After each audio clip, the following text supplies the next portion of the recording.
Apa itu nation survival? Apa itu nation right? Apa itu nation interest? Bisakah kita membedakan ketiga hal itu tentang kebangsaan tersebut? Untuk mempertahankan hidup sebuah negara yang berdaulat utuh, maka kita setiap anak bangsa harus paham apa itu masalah kebangsaan. Kita mulai bahas dari nation interest. Apa yang dimaksud dengan nation interest? Nation interest adalah ke arah mana negara kita bergerak menuju.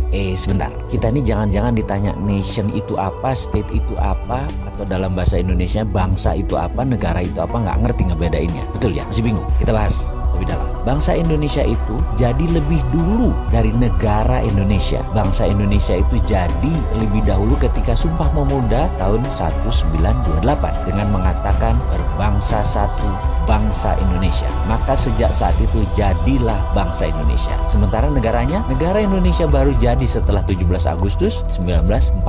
Baru ada yang namanya NKRI, baru ada negara atau state. Bangsa atau nation itu ada haknya, ada right-nya, dan ini yang harus ditegakkan. Bagaimana menegakkan nation interest? Dalam jangka panjang, kita ini harus memiliki sistem bernegara yang kuat. Kita ini harus memiliki sifat bangsa yang penuh dengan kompetensi. Salah satu pentingnya bernegara adalah kita memahami prinsip bernegara. Yang membedakan negara Indonesia dengan Singapura, yang membedakan Indonesia dengan Cina, yang membedakan Indonesia dengan Amerika adalah prinsip bernegara masing-masing. Ada value yang ditanam di setiap negara. Ada prinsip yang dianut di setiap negara. Misalnya Bill of Rights-nya Amerika, Liberté, Égalité, dan Fraternité-nya Perancis. Cina dengan BRI-nya, Belt Road Initiative. Indonesia dengan Five Principle atau Pancasila-nya. Kita sekarang melihat negara yang sulit dikontrol karena populasinya 1,5 miliar manusia, yaitu bangsa Cina. Bagaimana bangsa Cina ini supaya mempunyai negara yang tetap utuh? Bukan main-main mengelola bangsa Cina ini. Negara Cina sangat serius mengurusi bangsa Cina. Juga demikian dengan Amerika. Ada 380 juta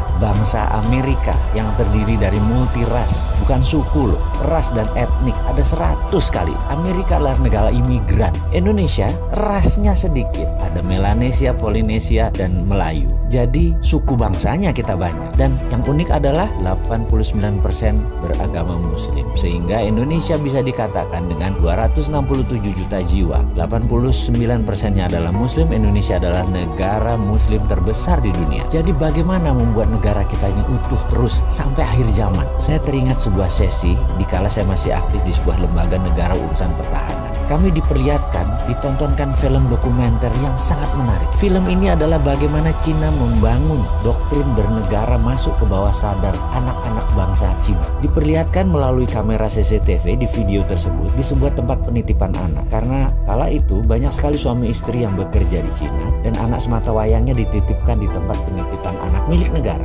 Anak itu usianya berkisar 3-5 tahunan. Ketika mereka sehabis makan siang, mereka pun tidur siang secara bersama-sama. Kira-kira jam 1-an kira-kira. Dan baru terlelap 15 menit lalu disetel lagu kebangsaan Cina. Ajaib, anak-anak itu bangun berdiri tegak sikap sempurna. Walaupun matanya tertutup, badannya doyong-doyong. Sampai lagu tersebut berakhir kira-kira 1,5 menitan. Lalu mereka melanjutkan tidur lagi. Dan ini bagi saya luar biasa sekali. Lalu ada di sesi lain. Mereka kan tinggal di rumah susun, yang apartemen itu. Dimana di sore hari banyak anak-anak lagi main basket, main bola, main tai chi, dan beragam aktivitas sore. Pada pagi dan siangnya, di tiang-tiang itu dipasang speaker toa banyak oleh sebuah tim. Ketika puncak kegiatan mereka kira-kira jam 5 sore, kembali diperdengarkan lagu kebangsaan Cina. Apa yang dilakukan? Anak-anak tadi yang lagi lari, lagi bergerak, tahu-tahu anak-anak itu semuanya diam, berdiri dengan sikap sempurna ketika lagu kebangsaan Cina tadi diperdengarkan. Mereka diam sampai lagu tersebut habis, selesai dinyanyikan. Dan mereka hanya diam saja di posisi masing-masing. Kalau lagi ke timur, yang hadap timur, lagi barat, yang hadap ke barat gitu ya. Dan ketika lagu selesai, mereka berhamburan kembali beraktivitas. Jadi apa yang kita bisa ambil dari pelajaran bernegara Cina kali ini? Ada baiknya ke depan lagu Indonesia Raya yang dinyanyikan adalah stansa 2 atau 3 stansa sekaligus. Lalu setiap anak bangsa mendengar lagu Indonesia Raya dinyanyikan, berdiri sikap sempurna, tidak goyang, tegak gagah